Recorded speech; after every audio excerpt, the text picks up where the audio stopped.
Hi, my name is Margie Brenner, and I work at the Wind Energy Center at University of Massachusetts Amherst.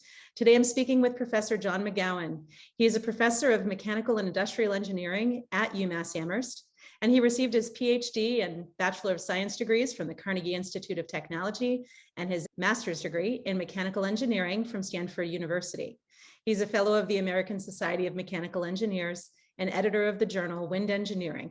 He has technical expertise in a wide area of renewable energy and conventional energy technology subjects, more recently concentrated in the area of offshore and onshore wind systems analysis, siting, and resource assessment. At UMass Amherst, Professor McGowan has been involved with renewable energy research and education since the early 1970s. He was a co-principal investigator on 2 of the first renewable energy grants to U.S. universities from the National Science Foundation in ocean thermal energy conversion and wind energy. He's a co-founder of the Renewable Energy Research Laboratory and more recently the Wind Energy Center. He has served as principal and co-principal investigator on numerous government and industry funded studies in renewable and wind energy engineering and has published over 200 peer-reviewed technical papers in the open literature.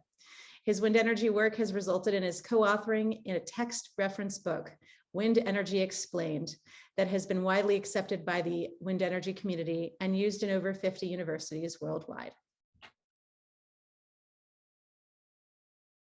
How did I get into wind? That's an interesting thing since I've been doing it about 50 years. Bill Hieronymus and I got together, I guess, in the 68 or 69, and we're working on solar energy, ocean thermal energy. And then Bill was pushing wind power. We had trouble with electricity, making reliable 160 cycle power. So we decided that we were going to use it for heat, and Bill needed a thermal engineer. So I took over that job of supplying the heat to the solar house when we had wind power in it. So that got me into it. And wind is good because I like it because it's mechanical engineering. You got moving parts and you got airfoils, and I'm a pilot, so I like things that fly. So that's what I got into. I just love it. It's just fun.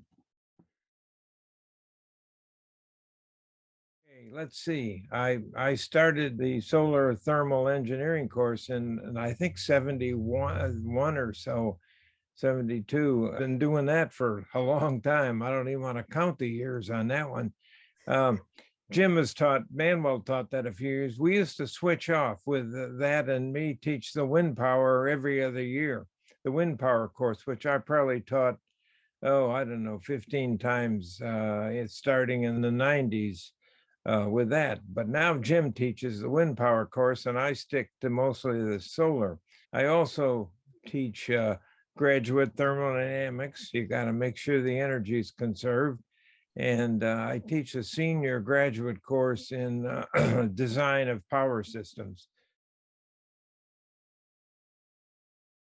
Well, there's 2 things. First of all, I've seen wind power go from a joke with the world and the United States with no wind power to a big industry now, a big, closing in on 10% of the power of the country, and the rest of the world has gone crazy with it too. I never expected that to go that far.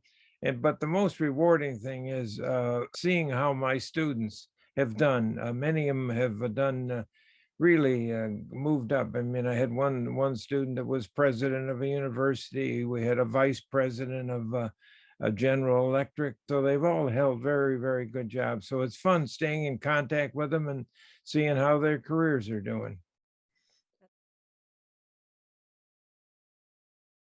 Got 2 PhD students that are trying to finish up.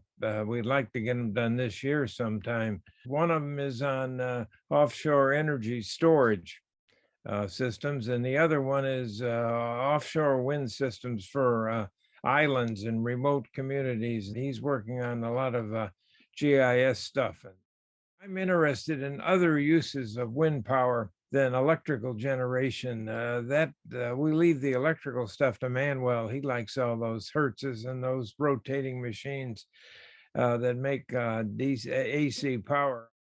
The production of hydrogen and ammonia are big areas of interest for me, and that's catching on worldwide. Remember, ammonia is a fuel you can burn that has no carbon dioxide components coming out of it, so that's pretty good. So I'm working in that stuff and just playing around with wind systems like that in general.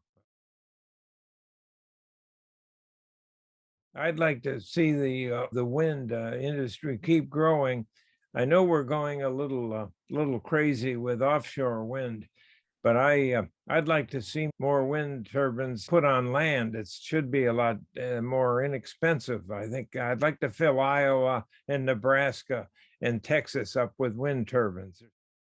I'd like to see the industry support more interaction with schools so we can teach more students about wind power to get into that. So I'd like to see them working a little closer with us, and we'd like to have opportunities for our students. For years, I was teaching all these kids solar and wind, and none of them could get jobs. So I sent them down to combustion engineering, and they all ended up being coal burning experts instead of wind power experts. And now they're all retiring on me, thank heavens. But I got that past to worry about too. So we need more educational support in wind power.